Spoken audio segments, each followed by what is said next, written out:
क्या आप भी इंग्लिश में बोलना या बात करना सीख रहे हैं?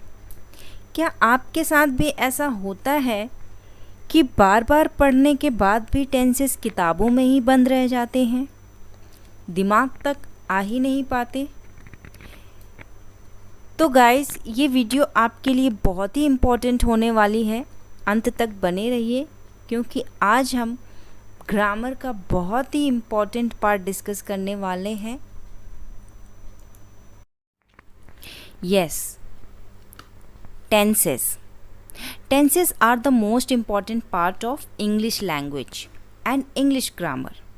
If you wish to write a correct sentence or wish to say anything to anyone, अगर आप एक सही वाक्य लिखना चाहते हैं या किसी से कुछ भी कहना चाहते हैं, you need to express the idea in the right form of tenses, right?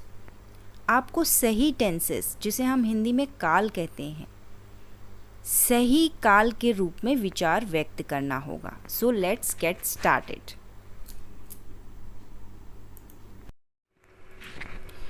As we all aware about it that English language has three main time divisions.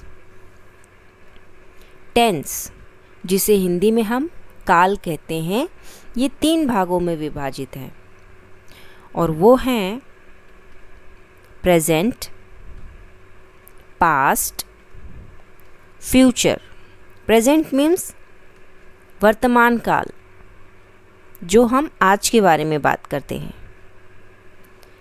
Past भूतकाल, बीता हुआ काल, जो बीत गया, उसके बारे में हम बात करते हैं। एंड फ्यूचर यानी कि भविष्य काल, जो आने वाला कल होता है, उसके बारे में जो हम बात करते हैं, राइट? तो इसे हम डिटेल में डिस्कस करेंगे।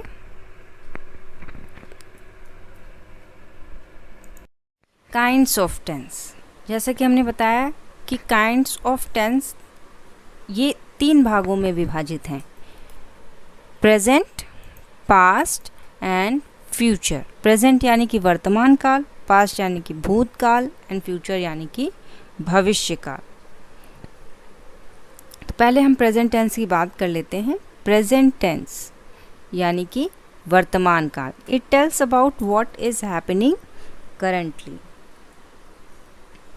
यह हमें बताता है कि आज करंटली क्या हो रहा है।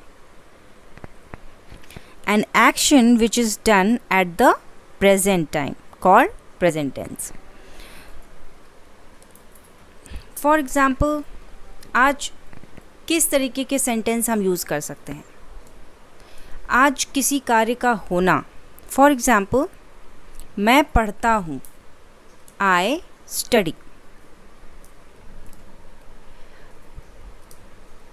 आज कोई कार्य हो रहा है, लाइक वह हंस रहा है, ही इज़ लाफिंग। आज कोई कार्य हो चुका है, आज कोई कार्य हो चुका है, लाइक वह आ चुकी है, शी हैज़ कम। आज कोई कार्य निश्चित या अनिश्चित समय से हो रहा है, यानी कि आज जो कोई कार्य हो रहा है उसका हमें निश्चित समय पता है कि वह कब से हो रहा है, या फिर उस कार्य का हमें निश्चित समय नहीं पता है कि वह कब से हो रहा है। एग्जैक्ट टाइम हमें नहीं पता है कि वह कब से हो रहा है। फॉर एग्ज़ाम्पल, मैं 2018 से इंग्लिश सीख रहा हूँ। I have been learning English since 2018। Deepika 2 घंटे से पढ़ाई कर रही है। Deepika has been studying for 2 hours। इस सेंटेंस में क्या है? मैं 2018 से इंग्लिश सीख रहा हूँ। I have been learning English since 2018। यानी कि मैं 2018 से इंग्लिश सीख रहा हूँ। यहाँ पर टाइम हमें पता है कि 2018 से सीख रहा हूँ, तो ये एक निश्चित समय हमें पता है। दीपिका 2 घंटे से पढ़ाई कर रही है।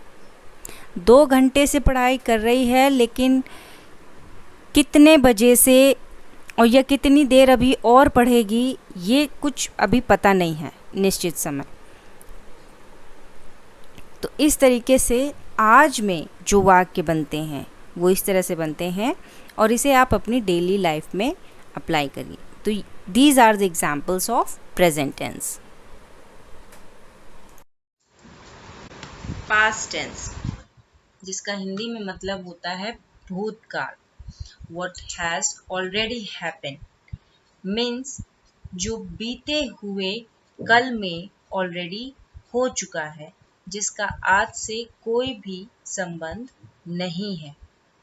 जो घटनाएं, जो कार्य बीते हुए कल में हो चुकी हैं, उसका आज से कोई भी लेना देना नहीं है, कोई भी संबंध नहीं है। That is called past tense. So past tense में किस तरीके के सेंटेंसेस आते हैं? बीते हुए समय में किसी कार्य का या किसी घटना के होने की बात। फॉर एग्जाम्पल, तुमने खेला था, कल तुमने खेला था। बीते हुए कल की बात हम कर रहे हैं कि कल तुमने खेला था। You played. कोई कार्य बीते हुए कल में हो रहा था, लाइक वे खेल रहे थे, दे वर प्लेइंग।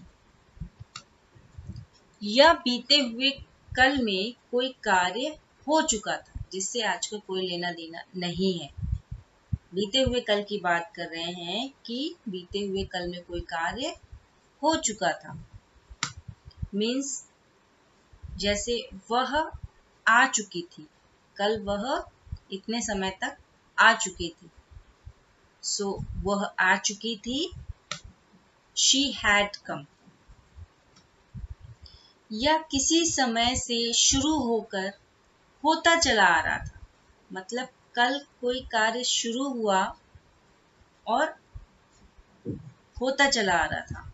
फॉर एग्जाम्पल, मैं 2019 से इंग्लिश सीख रहा था। कल की बात कर रहे हैं। 2019 से इंग्लिश सीख रहा था, अब नहीं सीख रहा हूँ। So I was learning English since 2008. David 3 घंटे से खेल रहा था। बीते हुए कल में डेविड 3 घंटे से खेल रहा था। David had been playing for 3 hours. So future tense, यानी कि हिंदी में कहते हैं इसे भविष्य काल। What will happen later in future means आने वाले कल में क्या होगा। सो फ्यूचर टेंस में किस तरीके से सेंटेंसेस आते हैं ये देख लेते हैं। भविष्य में किसी कार्य का होना, जैसे कल क्या होगा, जो लाइक तुम खेलोगे, कल तुम खेलोगे, यू विल प्ले। या कल कोई कार्य हो रहा होगा, या कह सकते हैं इस समय कल कोई कार्य हो रहा होगा, वे खेल रहे होंगे, दे विल बी प्लेइंग। या कोई कार्य इस समय तक हो चुका होगा, वह आ चुकी होगी, शी विल हैव कम। या किसी समय से हो रहा होगा, कल कोई कार्य किसी समय से हो रहा होगा या चल रहा होगा। फॉर एग्ज़ाम्पल, मैं 2 जनवरी से इंग्लिश सीख रहा हूँगा। I shall have been learning English from 2nd January.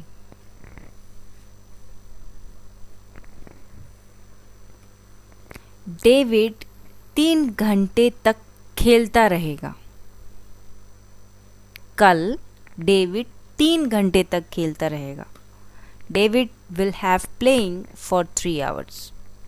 So these are the sentences of future tense कि कल कोई कार्य हो रहा होगा या हो चुका होगा या किसी समय से चल रहा होगा, तो जो आने वाले कल में जो कार्य होते हैं उनके लिए इस तरीके से सेंटेंसेस बनते हैं। टेंसेस को याद रखने का सबसे अच्छा तरीका जो है वो है टेंस। टेंस को हम यहाँ पर हमारे दादाजी मान लेते हैं। इनके 3 बेटे हैं, प्रेजेंट, पास्ट एंड फ्यूचर। दादाजी के जो 3 बेटे हैं इनके भी 4 बेटे हैं, यानी कि प्रेजेंट के भी 4 बेटे हैं, पास्ट के भी 4 बेटे हैं एंड फ्यूचर के भी 4 बेटे हैं।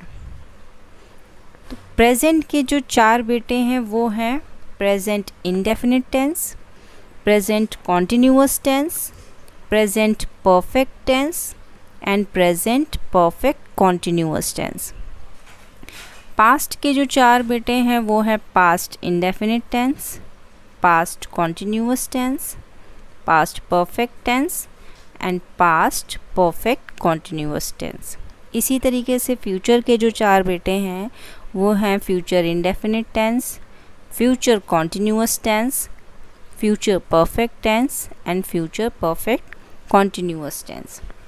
अब इन सभी के प्रेजेंट, पास्ट और फ्यूचर के जो 4 बेटे हैं इसमें आप देखेंगे तो चारों में सेम क्वालिटीज़ हैं।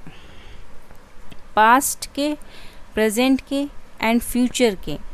मान लीजिए प्रेजेंट के 4 बेटे हैं तो पहले बेटे में जो क्वालिटी है वो ही बाकी दोनों के पहले बेटे में, ठीक है। इन सभी में 4 क्वालिटीज़ सेम है, वो हैं indefinite, continuous, perfect and perfect continuous. तो हम इनकी जो ये 4 क्वालिटीज़ हैं पहले इनको समझ लेते हैं तो हमें इन 12 टेंसेस को समझने में आसानी होगी। इंडेफिनिट, जिसे हम सिंपल कहते हैं, प्रेजेंट इंडेफिनिट टेंस जो है उसे हम सिंपल प्रेजेंट टेंस भी बोलते हैं। तो यहाँ पे जो इंडेफिनिट है, सिंपल, इसका मतलब है, इसका जो मीनिंग है वो होता है अनिश्चित। तो इंडेफिनिट टेंस का मतलब हुआ कार्य का अनिश्चित होना।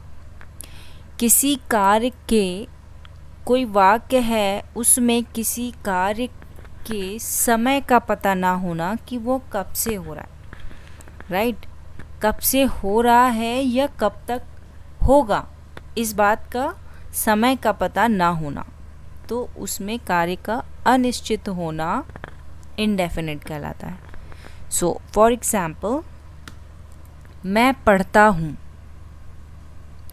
मैं पढ़ता हूँ, मैं कब से पढ़ रहा हूँ या कब तक पढ़ूँगा या कब तक पढ़ता रहूँगा ये हमें पता नहीं है, राइट। मैं खेलता हूँ, मैं कब से खेल रहा हूँ या कब तक खेलूँगा इस बात का, इस समय का हमें पता नहीं है। तो इस तरीके के सेंटेंसेस इंडेफिनिट या सिंपल टेंस कहलाते हैं, ठीक है। Okay, continuous. कॉन्टिन्यूअस को हम प्रोग्रेसिव या इम्परफेक्ट टेंस भी कहते हैं। परफेक्ट नहीं है इसलिए इम्परफेक्ट भी कहते हैं एंड प्रोग्रेसिव भी कहते हैं। सो इसमें कार्य का जारी रहना, कॉन्टिन्यूअस मीन्स कोई कार्य जारी रहना जो चल रहा है। मैं खेल रहा हूँ, मैं खेल रहा हूँ मतलब कार्य चल रहा है। परफेक्ट, परफेक्ट मीन्स कार्य का पूरा हो जाना, कार्य पूरा हो चुका है, राइट, पूरी तरीके से कार्य का पूर्ण हो जाना, पूरा हो चुका है कार्य। फॉर एग्जाम्पल, मैं खेल चुका हूँ मतलब मैं खेल चुका हूँ, मेरा कार्य पूरा हो चुका है। परफेक्ट कॉन्टिन्यूअस मीन्स कार्य हो भी चुका है और जारी भी है। इसका मतलब क्या हुआ कि कार्य हो भी चुका है और जारी भी है। ये टेंस समझने में थोड़ा सा मुश्किल होती है, लेकिन उदाहरण से समझेंगे तो आपको समझ में आएगा। फॉर एग्ज़ाम्पल, मैं 2 घंटे से खेल रहा हूँ। मैं 2 घंटे से खेल रहा हूँ। 2 घंटे से खेल रहा हूँ, अभी भी खेल रहा हूँ और आगे भी खेलूँगा।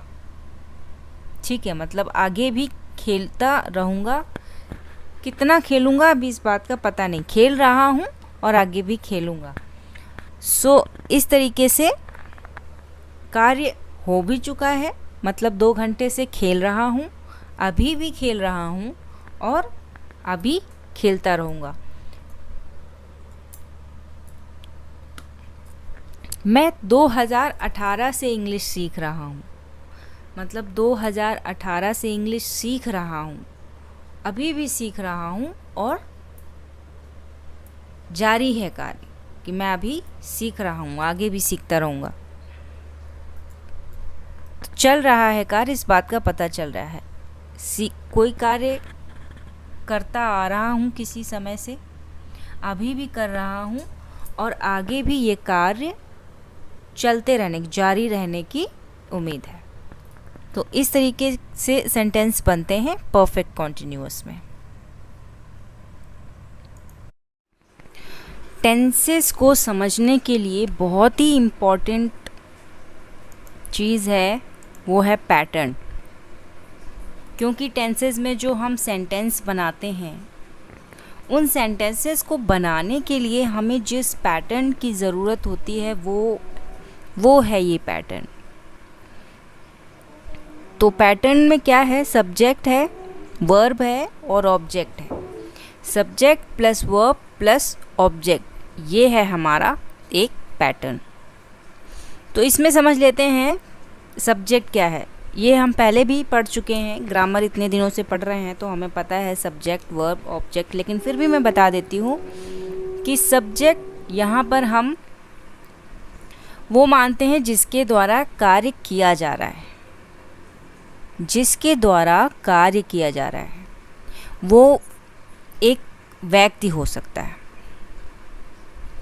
और उस व्यक्ति में उसका नाम भी हो सकता है और वो मेल भी हो सकता है और फीमेल भी हो सकती है।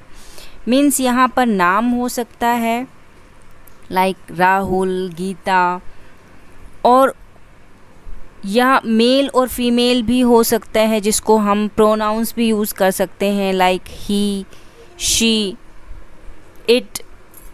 तो इस तरीके से सब्जेक्ट में जिसके द्वारा कार्य हो रहा है उसे हम सब्जेक्ट कहते हैं। वर्ब क्या है? वर्ब कार्य है, क्रिया, एक्शन। इस सब्जेक्ट के द्वारा जो कार्य किया जा रहा है वो कार्य हमारा वर्ब है। ऑब्जेक्ट क्या है? वस्तु। वस्तु में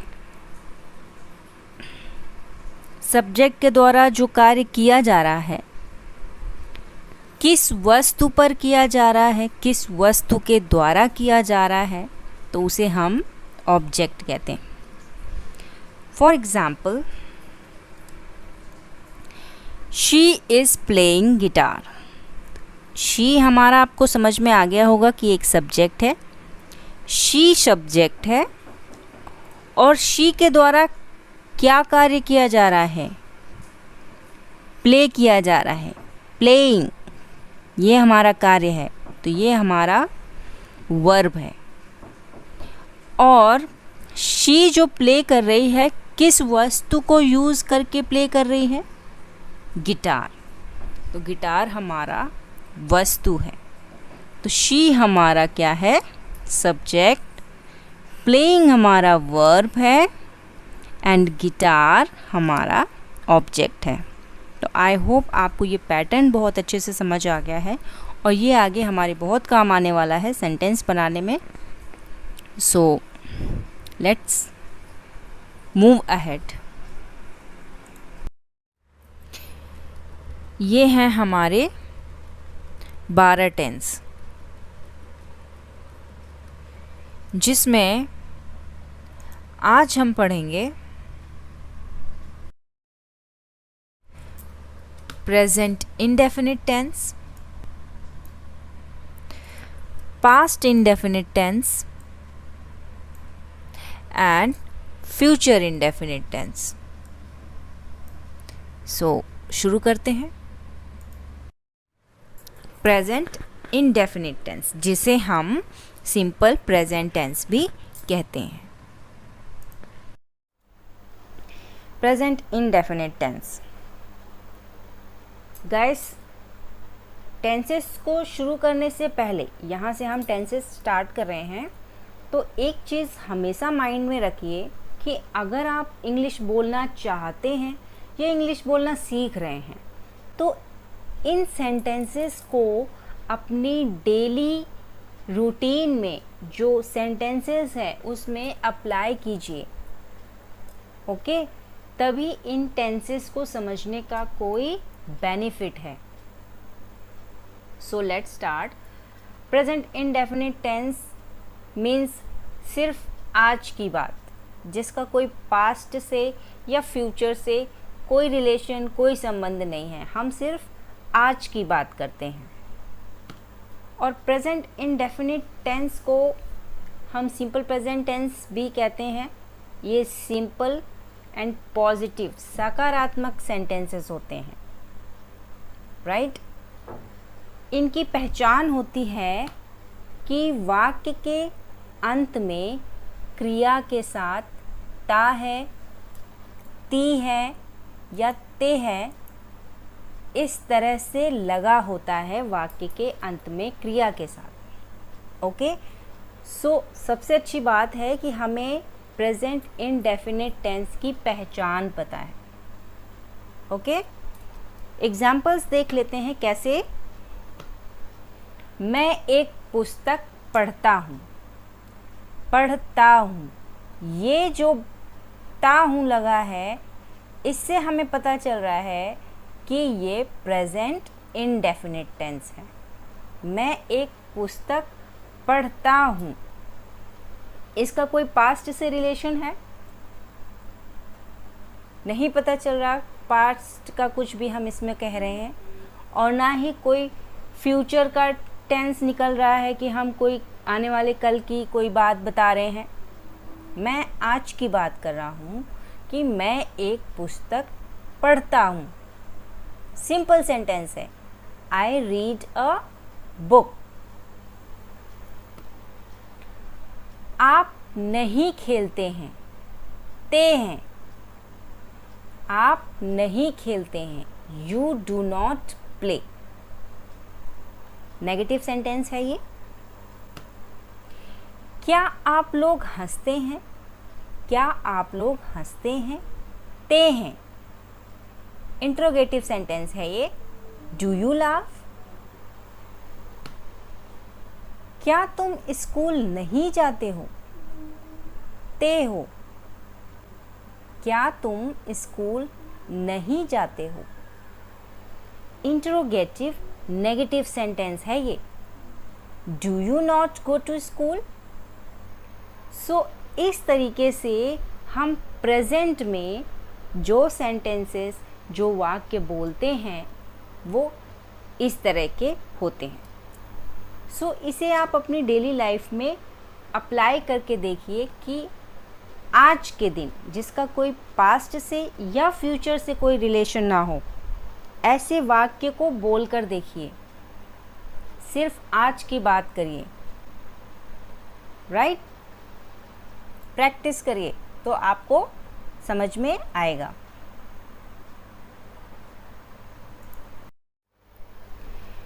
Present indefinite tense has 3 types of sentences, and which are affirmative sentence, negative sentence and interrogative sentences. An interrogative sentence, negative sentences, right?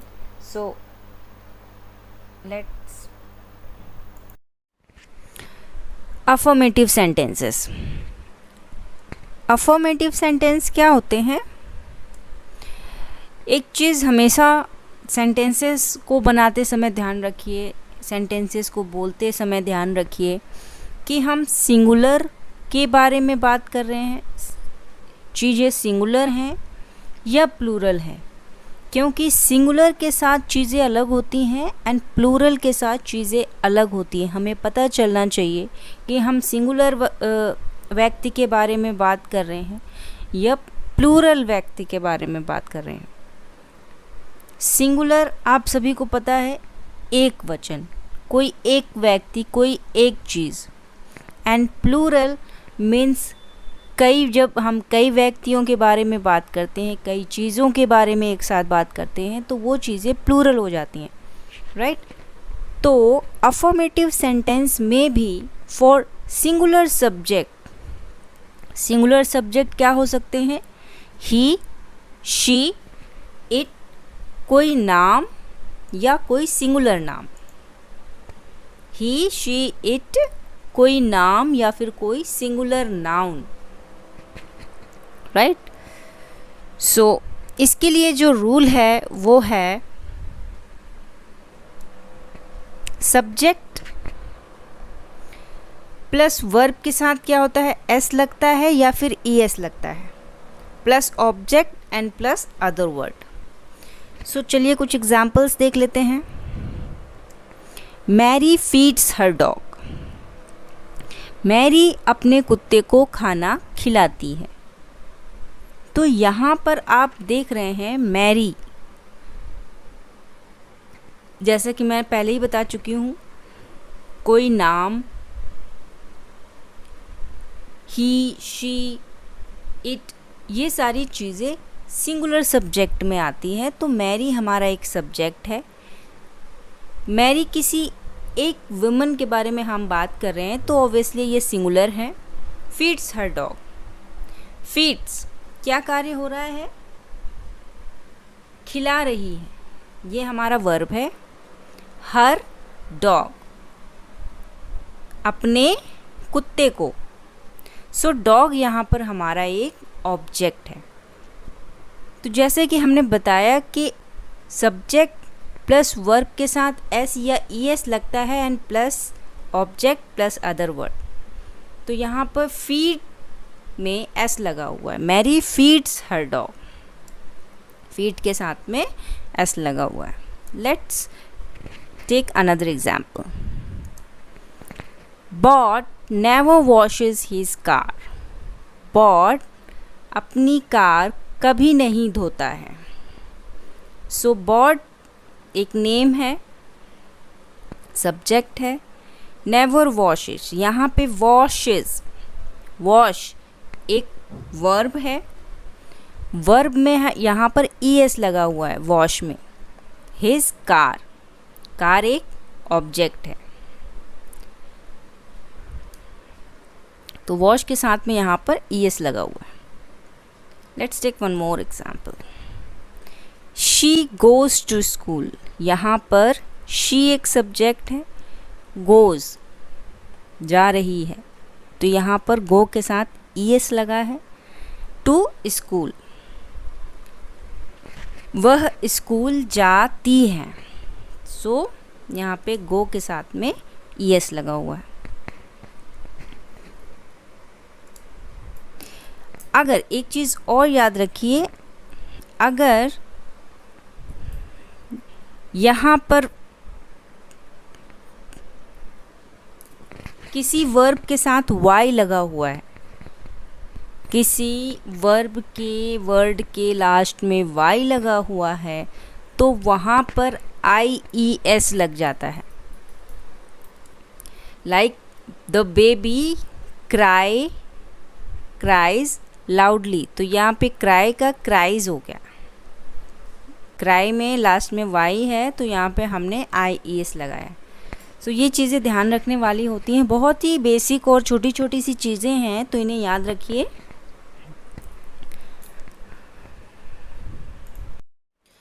Okay, affirmative sentences में प्लूरल सब्जेक्ट के बारे में अब बात कर लेते हैं। प्लूरल सब्जेक्ट्स में क्या क्या आता है?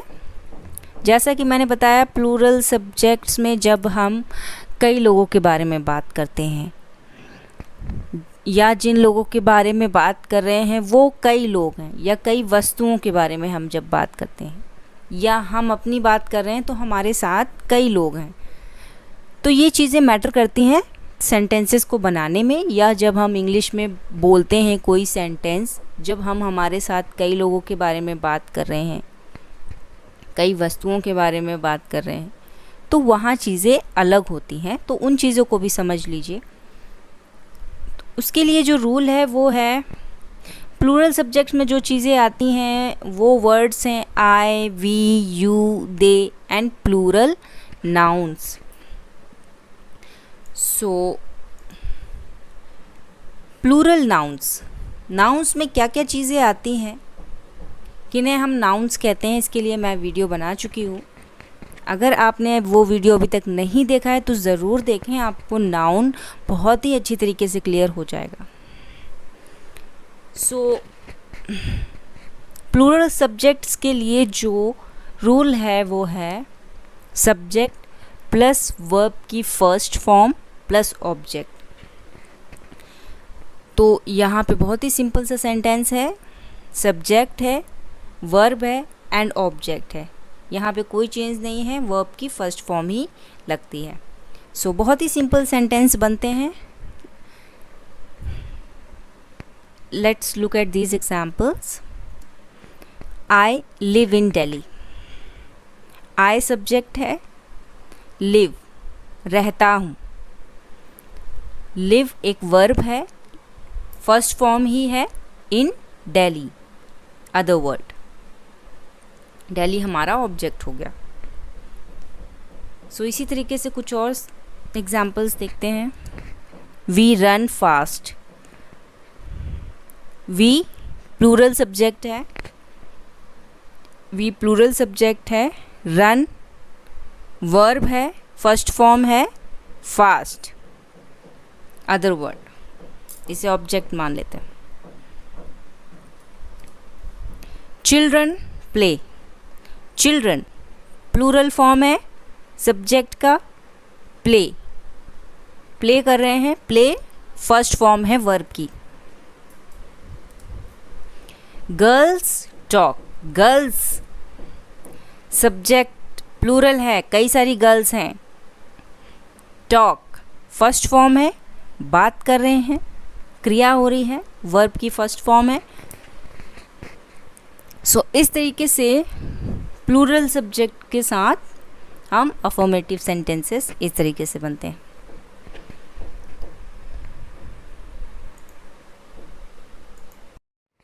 ओके, अब हमारे प्रेजेंट इंडेफिनिट टेंस के यानी कि सिंपल प्रेजेंट टेंस के नेगेटिव सेंटेंसेस कैसे बनते हैं ये देख लेते हैं। तो यहाँ पर नेगेटिव सेंटेंसेस बनाने के लिए जो रूल है वो है सब्जेक्ट प्लस डू या फिर does plus not plus verb की first form and plus other words. So इसमें क्या होता है, for example I do not tell a lie, मैं झूठ नहीं बोलती। तो आई डू नॉट, आई हमारा सब्जेक्ट है, सब्जेक्ट है आई, प्लूरल फॉर्म है। डू नॉट प्लूरल फॉर्म के साथ डू लगता है, ये हम आगे और अच्छी तरीके से समझेंगे कि कहाँ डू लगता है और कहाँ डज लगता है। तो प्लूरल फॉर्म के साथ डू लगता है and do plus not, I do not. जब ये दोनों शॉर्ट फॉर्म में भी बोले जाते हैं don't, I do not tell a lie या फिर I don't tell a lie, मैं झूठ नहीं बोलती। वर्ब की फर्स्ट फॉर्म, टेल बोल रहा है, फर्स्ट फॉर्म है, तो इस तरीके से नेगेटिव सेंटेंसेस बोलते हैं। मैं झूठ नहीं बोलती, डू नॉट, नॉट जहाँ पर नहीं आता है वो हमारे नेगेटिव सेंटेंसेस होते हैं। कोई कार्य, किसी कार्य का ना होना, ना करना, वो नेगेटिव सेंटेंसेस होते हैं, right. So let's see one more example. She does not tell a lie, वह झूठ नहीं बोलती। यहाँ पर शी सिंगुलर फॉर्म है, सब्जेक्ट है। अब यहाँ पे सिंगुलर फॉर्म के साथ डज का यूज़ होता है। यहाँ पर कोई नाम भी हो सकता है, ही हो सकता है, शी है, इट हो सकता है। ही, शी, इट के साथ यहाँ पर डज का यूज़ होता है। सिंगुलर फॉर्म के साथ हम डज का यूज़ करते हैं। She does not tell a lie, वह झूठ नहीं बोलती। अब यहाँ पे डज नॉट को हम शॉर्ट फॉर्म में डजंट भी प्रोनाउंस करते हैं। She doesn't tell a lie, okay. So कहाँ डू यूज़ होता है और कहाँ डज यूज़ होता है ये देख लेते हैं। आई, वी, यू, दे और प्लूरल नाउन के साथ हेल्पिंग वर्ब के रूप में डू का प्रयोग होता है। प्लूरल्स के साथ डू का यूज़ करते हैं। I, we, you, they and plural nouns. He, she, it और सिंगुलर नेम के साथ हम डज का प्रयोग करते हैं। सिंगुलर, ही, शी, इट, ये याद रखने वाली चीज़ें हैं, कहाँ डू लगेगा और कहाँ डज लगेगा। सो इन रूल्स को याद रखिए। इतना याद रखिए कि सिंगुलर्स में डज का यूज़ होता है एंड प्लूरल्स में डू का यूज़ होता है।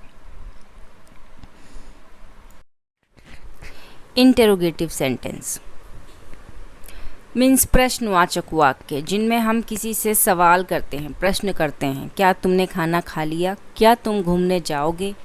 इस तरीके के जो सेंटेंस होते हैं, जब हम किसी से प्रश्न करते हैं तो उसमें उसके लिए जो रूल है वो है डू और डज, डू या फिर डज पहले यूज़ करते हैं हम, प्लस सब्जेक्ट प्लस वर्ब की first form plus other word. बाकी पैटर्न सेम रहता है, बस हेल्पिंग वर्ब हम सेंटेंस में सबसे पहले यूज़ करते हैं। बाकी सब्जेक्ट, वर्ब या फिर अदर वर्ड ये सेम पैटर्न में रहते हैं। Okay, let's see this example. Do you afraid of him? क्या तुम उससे डरते हो? ओके, इंटरोगेटिव सेंटेंस में भी नेगेटिव सेंटेंस होते हैं, देख लेते हैं। इंटरोगेटिव नेगेटिव सेंटेंस, इसका जो रूल है वो है डू या फिर does plus subject plus not. Subject के बाद नॉट लग जाता है, जहाँ नहीं आ जाता है नॉट, वो हमारा नेगेटिव सेंटेंस हो जाता है, प्लस वर्ब की first form plus other word. So let's see this example. Does he not help you? क्या वह तुम्हारी मदद नहीं करता है? ओके, क्या वह तुम्हारी मदद नहीं करता है? नॉट, जहाँ पर नॉट आ जाता है वो नेगेटिव सेंटेंस बन जाता है। सो इसमें भी करके देख सकते हैं। Do you not afraid of him? क्या तुम उससे नहीं डरते हो? तो इस तरीके से नेगेटिव सेंटेंस बनते हैं। ओके,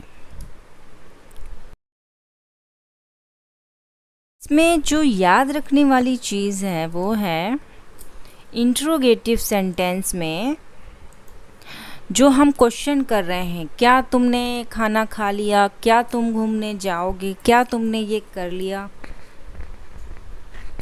तो जहाँ पर क्या वाक्य में सबसे पहले आता है, अगर वो सबसे पहले आए तो ही, शी, इट और सिंगुलर नाउन के साथ, यानी कि अगर वो वाक्य सिंगुलर है, किसी एक इंसान के बारे में हम बात कर रहे हैं, ही है, शी है, इट है, या कोई नाम है, सिंगुलर नाम, पर्टिकुलर किसी का नाम लेकर हम बात कर रहे हैं, तो वहाँ पर हम डज सबसे पहले, क्या की जगह पे हम डज का यूज़ करते हैं और वो सब्जेक्ट से पहले आता है।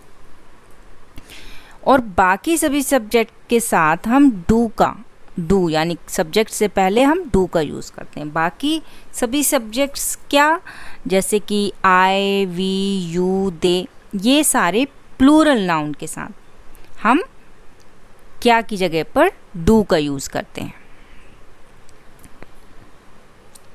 तो ये चीज़ें याद रखने के लिए होती हैं, इनको याद रखिए। ओके, तो हमने प्रेजेंट इंडेफिनिट टेंस यानी कि सिंपल प्रेजेंट टेंस के बारे में बहुत अच्छी तरीके से समझ लिया है। फिर भी कोई डाउट हो तो आप कमेंट करके बता सकते हैं। अब हम पढ़ेंगे पास्ट इंडेफिनिट टेंस, जिसे हम सिंपल पास्ट टेंस भी कहते हैं। ओके, पास्ट इंडेफिनिट टेंस, जिसे हम सिंपल पास्ट टेंस भी कहते हैं। इस काल में यानी कि इस टेंस में कार्य, काम, एक्शन बीते हुए समय में हो चुका होता है, यानी कि बीते हुए कल में कार्य हो चुका होता है, पर हमें यह पता नहीं होता कि वह कार्य किस समय हुआ है, कब हुआ है। निश्चित पता नहीं होता कि वो कार्य कब हुआ है। तो ऐसे वाक्यों की जो पहचान होती है, उनके वाक्य के अंत में, हिंदी के वाक्य के अंत में आ, या, ई, ये एवं ता, था, ते, थे, ती, थी, इस तरीके से हिंदी के वाक्यों के अंत में लगा रहता है। अब इसमें याद रखने वाली जो चीज़ है वो ये है कि आई, वी, यू, दे और ही, शी, इट एक वचन हो या बहुवचन, वर्ब की सेकेंड फॉर्म का प्रयोग किया जाता है।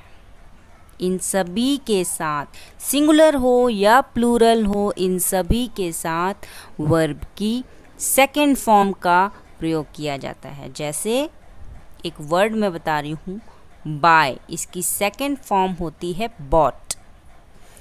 तो सभी सिंगुलर एंड प्लूरल सभी फॉर्म्स के साथ वर्ब की सेकेंड फॉर्म का हम यूज़ करते हैं। फॉर एग्ज़ाम्पल, मैंने पुस्तक खरीदी, आई बॉट द बुक। तो चलिए इसे और डिटेल में समझते हैं। ओके, जैसा कि हमने पढ़ा कि पास्ट इंडेफिनिट टेंस की जो पहचान होती है, उनके हिंदी के वाक्यों के आगे आ, या, ई, ये एवं ता, था, ते, थे, ती, थी इस तरीके से अंत में लगा होता है। तो इन चीज़ों को भी हम साथ ही साथ समझते चलेंगे।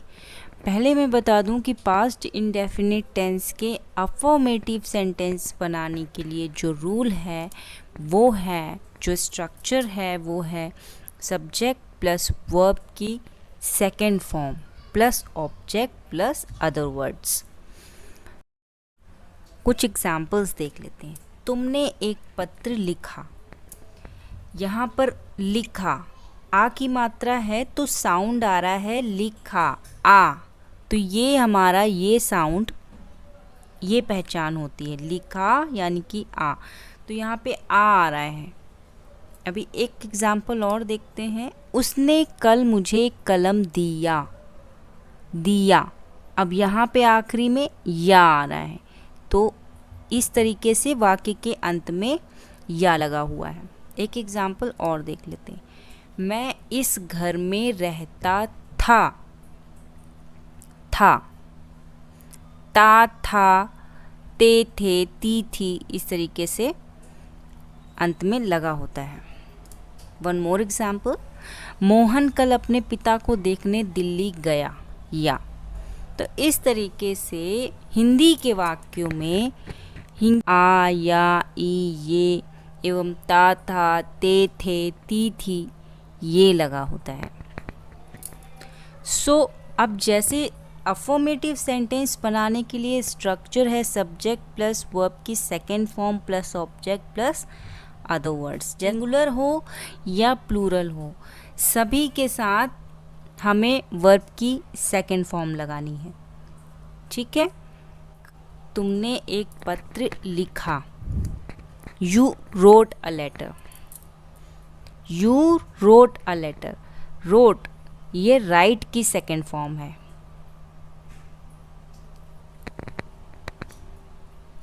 उसने कल मुझे एक कलम दिया, he gave me a pen yesterday, gave he subject है, सिंगुलर फॉर्म है, यू यहाँ पे प्लूरल फॉर्म था, ही यहाँ पे सिंगुलर फॉर्म है, गेव गिव की सेकेंड फॉर्म है, he gave me a pen yesterday. मैं इस घर में रहता था, आई प्लूरल फॉर्म है, lived, lived in this house, ये लिव की सेकेंड फॉर्म है, लिव्ड। ओके, मोहन कल अपने पिता को देखने दिल्ली गया, Mohan went to Delhi to see his father yesterday. यहाँ पर मोहन हम एक सिंगुलर नाम है, सिंगुलर नेम है, तो यहाँ पर वेंट जो है गो, गो की सेकेंड फॉर्म है, गो वेंट गॉन, तो ये गो की सेकेंड फॉर्म है went, Mohan went to Delhi to see his father yesterday. Okay, एक चीज़ और समझ लीजिए, ये याद रखने वाली चीज़ है। फॉर एग्ज़ाम्पल कुछ लोग इस सेंटेंस को इस तरीके से भी बोलते हैं, he had come here yesterday, वह कल यहाँ आया था, तो ही हैड कम हेयर येस्टरडे, इस तरीके से भी लोग बोलते हैं, he had come here yesterday. तो ये पास्ट परफेक्ट टेंस है, इसको अगर हम पास्ट इंडेफिनिट टेंस में बोलेंगे तो बोलेंगे ही केम हेयर येस्टरडे, यहाँ पे कम की सेकेंड फॉर्म का यूज़ करेंगे, ही केम हेयर येस्टरडे, तो ये हमारा पास्ट इंडेफिनिट टेंस होगा। और इसी वाक्य को लोग बोलते हैं he had come here yesterday, तो ये पास्ट परफेक्ट टेंस है, right. So okay, past indefinite tense यानी कि सिंपल पास्ट टेंस के जो नेगेटिव सेंटेंस हैं वो कैसे बनते हैं ये देख लेते हैं। इसके लिए जो स्ट्रक्चर है, जो रूल है, वो है subject plus did not plus verb की first form plus object plus other words. So let's take an example, उसने सच नहीं बोला। अब जैसा कि हमने बताया हिंदी के वाक्यों के लास्ट में वो उसने सच नहीं बोला, ला। अब जैसे कि हमने बताया कि हिंदी के वाक्यों की जो पहचान होती है वो आ या ई, ये एवं ता था, ते थे, ती थी, ये लगा होता है हिंदी के वाक्यों के अंत में। तो अब यहाँ पे देखिए बोला, आ का साउंड आ रहा है। Let's take an one more example, तुमने मेरी बात नहीं सुनी। अब यहाँ पर सुनी बड़ी ई की मात्रा है, यहाँ पर ई का साउंड आ रहा है, बड़ी ई का साउंड आ रहा है, तो ये देखिए यहाँ पर इनकी पहचान ई होती है। तो उसने सच नहीं बोला, he did not speak the truth, he एक सब्जेक्ट है, did not speak the truth, यहाँ पे डिड लगा हुआ है। डिड के लिए हम अभी और आगे समझेंगे कि कहाँ डिड लगता है। तुमने मेरी बात नहीं सुनी, you did not listen to me, you did not listen to me, तो डिड नॉट लगता है यहाँ पर एंड वर्ब की फर्स्ट फॉर्म लगती है। इंट्रोगेटिव सेंटेंसेस यानी कि पास्ट इंडेफिनिट टेंस, जिसे हम पास्ट सिंपल पास्ट टेंस भी कहते हैं। तो इनके लिए जो इंट्रोगेटिव सेंटेंस है, इंट्रोगेटिव सेंटेंस मीन्स प्रश्नवाचक वाक्य, जिसमें हम सवाल पूछते हैं, क्वेश्चन करते हैं लोगों से। तो इसके लिए जो रूल है, जो स्ट्रक्चर है, वो है जो सब्जेक्ट के बाद हम हेल्पिंग वर्ब यूज़ करते हैं, जिस हेल्पिंग वर्ब का यूज़ हम सब्जेक्ट के बाद करते हैं, वही क्वेश्चन करने के लिए हम उसी हेल्पिंग वर्ब को उठाकर सब्जेक्ट के पहले रख देते हैं। ओके, तो did plus subject plus verb की फर्स्ट फॉर्म प्लस ऑब्जेक्ट। अगर हम डिड का यूज़ कर रहे हैं, अगर हम क्वेश्चन करने के लिए डिड का यूज़ कर रहे हैं, सिंपली वर्ब की फर्स्ट फॉर्म यानी कि बेस फॉर्म का यूज़ करेंगे। तो कुछ एग्जाम्पल्स देख लेते हैं। क्या आपने एक पुस्तक खरीदी? खरीदी, यहाँ पे ई का साउंड आ रहा है। क्या तुम वहाँ समय पर पहुँचे? ए, यहाँ पर ए का साउंड आ रहा है। क्या आप कल वहाँ गए थे? थे। तो इस तरीके से ये दो वाक्यों की पहचान है पास्ट इंडेफिनिट टेंस की।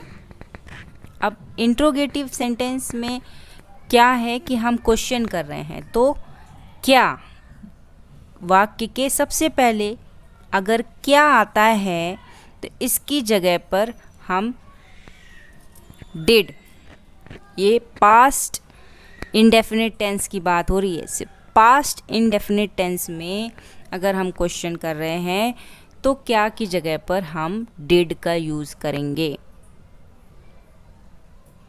पास्ट इंडेफिनिट टेंस में जो भी हेल्पिंग वर्ब यूज़ हो रहा है, सब्जेक्ट के बाद जो भी हेल्पिंग वर्ब का यूज़ हम कर रहे हैं, वो क्वेश्चन करने के लिए स्वाइप अप करके सब्जेक्ट से पहले यूज़ करते हैं, राइट। क्या आपने एक पुस्तक खरीदी? Did you buy a book? क्या तुम वहाँ समय पर पहुँचे? Did you reach there in time? क्या आप कल वहाँ गए थे? Did you go there yesterday? तो यहाँ पर गो, रीच, बाय ये वर्ब की फर्स्ट फॉर्म ही यहाँ पर यूज़ हुई है, क्योंकि हमने क्या की जगह पर डिड यूज़ किया है। सब्जेक्ट से पहले, यू प्लूरल सब्जेक्ट है जिसके पहले हमने डिड का यूज़ किया है। तो इस तरीके से हमारे पास्ट इंडेफिनिट टेंस यानी कि सिंपल पास्ट टेंस के इंट्रोगेटिव सेंटेंस बनते हैं। अब जैसा कि हम जानते हैं कि इंट्रोगेटिव सेंटेंसेस में भी नेगेटिव सेंटेंस होते हैं, तो उसके लिए जो स्ट्रक्चर है वो है did plus subject plus not plus verb की first form plus object plus question mark. Question कर रहे हैं तो क्वेश्चन मार्क लगाना ना भूलें। अब जैसे कि हमने बताया कि पास्ट इंडेफिनिट टेंस यानी कि सिंपल पास्ट टेंस में हमारा हेल्पिंग वर्ब डिड को स्वाइप अप करके हम यहाँ पर पहले यूज़ करते हैं क्वेश्चन करने के लिए, और ये नेगेटिव सेंटेंस है तो सब्जेक्ट के बाद बस नॉट लग जाता है, बाकी वर्ब की बेस फॉर्म ही लगती है plus object plus question mark. तो देखते हैं कुछ एग्जाम्पल्स। क्या वह बाजार नहीं गई? ई, ये हमारे हिंदी के वाक्यों की पहचान है कि यहाँ पर ई का साउंड आ रहा है। क्या उसने खेलों में भाग नहीं लिया? या, तो इनसे हम पहचानते हैं। तो क्या वह बाजार नहीं गई, क्वेश्चन कर रहे हैं हम, क्या है तो यहाँ पर हम डिड का यूज़ करेंगे। Did she not go to the market? क्या वह बाजार नहीं गई?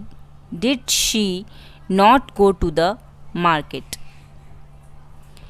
क्या उसने खेलों में भाग नहीं लिया?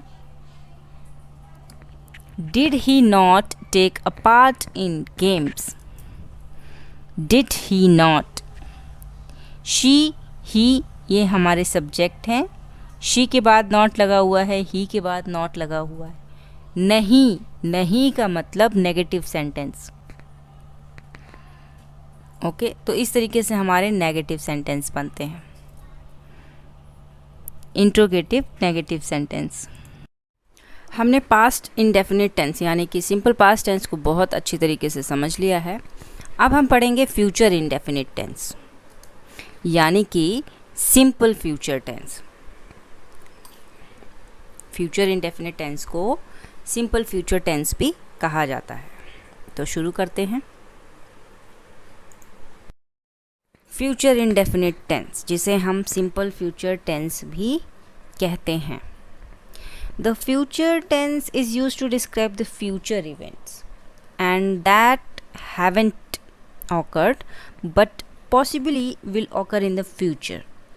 It is a form of the verb that will occur in the future and not exist currently. Means भविष्य काल, भविष्य में होने वाली घटनाओं के बारे में बात करने के लिए होता है जो एक्चुअली घटित नहीं हुई हैं बट पॉसिबली संभवतः फ्यूचर में घटित हो सकती हैं। सो फ्यूचर टेंस की जो पहचान होती है वो होती है हिंदी के वाक्यों के अंत में गा, गी, गे ये लगा होता है। फॉर एग्ज़ाम्पल, वह शास्त्रीय संगीत पर नृत्य करेंगी।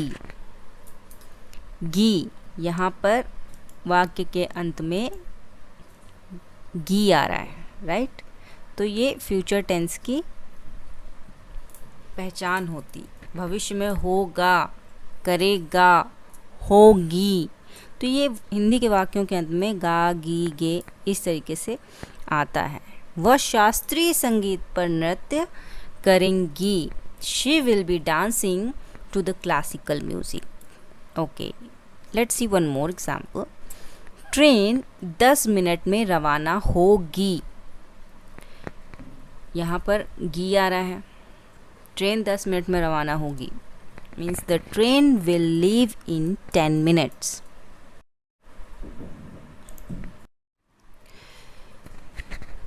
फ्यूचर इंडेफिनिट टेंस यानी कि सिंपल फ्यूचर टेंस के जो अफर्मेटिव सेंटेंस यानी कि पॉजिटिव सेंटेंस जो होते हैं वो बनाने के लिए जो रूल है, जो स्ट्रक्चर है वो है सब्जेक्ट प्लस विल या फिर शैल प्लस वर्ब की फर्स्ट फॉर्म प्लस ऑब्जेक्ट।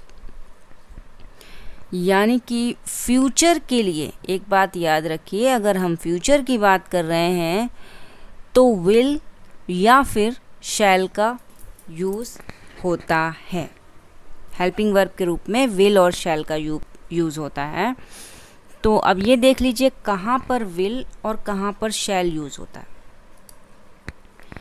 आई और वी के साथ शैल का यूज़ किया जाता है।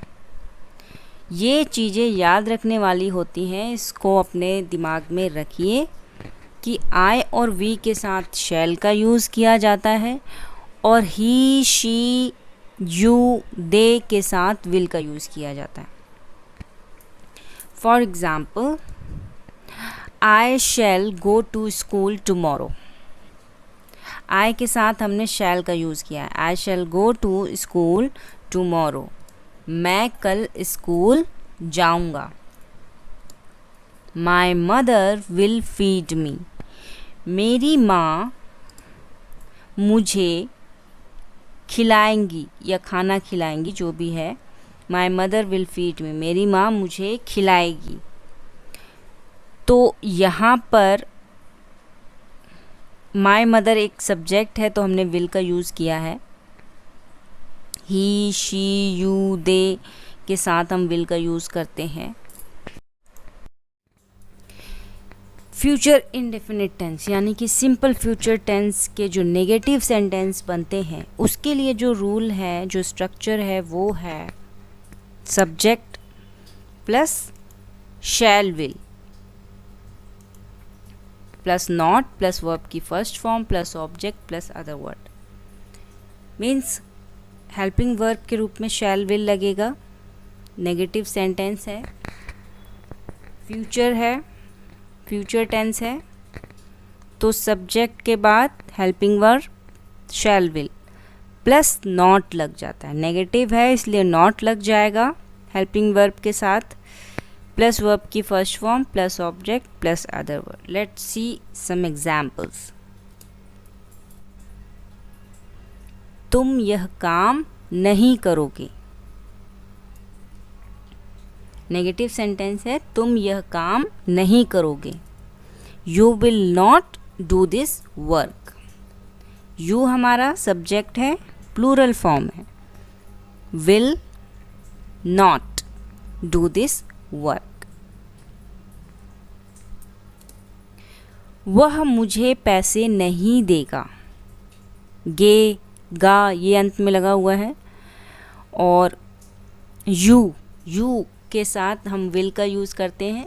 सिर्फ आई और वी के साथ हम शैल का यूज़ करते हैं, बाकी सभी के साथ हम विल का यूज़ करते हैं। तो वह मुझे पैसे नहीं देगा। He will not give me money. इस तरीके से नेगेटिव सेंटेंस बनते हैं। ओके, फ्यूचर इंडेफिनिट टेंस यानी कि सिंपल फ्यूचर टेंस के हम इंट्रोगेटिव सेंटेंस कैसे बनाते हैं, यानी कि प्रश्नवाचक सेंटेंस, प्रश्नवाचक वाक्य। तो ये तो हम पहले भी समझ चुके हैं, वैसे ही करेंगे। इसके लिए जो रूल है वो है, क्वेश्चन करने के लिए हम क्या करते हैं, जो भी हेल्पिंग वर्ब यूज़ कर रहे थे हम वो उठाकर सब्जेक्ट से पहले रख देते हैं। शैल विल हम सब्जेक्ट के बाद यूज़ कर रहे थे, वही क्वेश्चन करने के लिए हम हेल्पिंग वर्ब को पहले यूज़ करते हैं। तो रूल क्या है, शैल या फिर will plus subject plus verb की first form plus object plus other word. Examples देख लेते हैं। क्या वे घर जाएंगे? Will they go home. क्या वे घर जाएंगे? Will they go home. क्या वह आपको कुछ पैसे देगा? Will he give you some money. Will he give you some money. Okay, interrogative में भी नेगेटिव सेंटेंस होते हैं, तो वो भी एक एग्जाम्पल देख लेते हैं। वैसे आप समझ चुके हैं। क्या तुम्हारे भाई कल नहीं आएंगे? क्या तुम्हारे भाई कल नहीं आएंगे? क्वेश्चन कर रहे हैं, नहीं आएंगे, negative sentence. Will your brother, will your brother not come tomorrow. Not लग जाता है, सब्जेक्ट के बाद नॉट लग जाता है। Will your brother not come tomorrow. So I hope guys आपको present indefinite tense and past indefinite tense and future indefinite tense बहुत ही अच्छे से समझ में आ गया है। लेकिन अगर फिर भी कोई डाउट है तो आप मुझे कमेंट करके बता सकते हैं। प्लीज़ कमेंट ज़रूर करें। नेक्स्ट वीडियो में हम डिस्कस करेंगे present continuous tense, past continuous tense and future continuous tense. So अगर हम इसे इसी वीडियो में डिस्कस करते तो बहुत ही लॉन्ग हो जाता वीडियो, सो इसे हम नेक्स्ट वीडियो के लिए रखते हैं। फ्रेंड्स, इसके लिए अगर आपने चैनल को अभी तक सब्सक्राइब नहीं किया है तो जल्दी से सब्सक्राइब कर लिए। वीडियो पसंद आ रहा है तो लाइक ज़रूर करें और फ्रेंड्स के साथ शेयर ज़रूर करें। फ्रेंड्स, मेरी वीडियो थोड़ी सी लेट हो जाती है क्योंकि मैं आपके लिए वीडियो बहुत ही बेसिक लेवल पर बनाती हूँ। छोटी बेसिक चीज़ों को भी डिस्कस करने की कोशिश करती हूँ, जिसकी वजह से थोड़ा वीडियो बनाने में टाइम जाता है। वीडियो मेरी आती रहेगी, so stay connected and keep learning. Bye bye.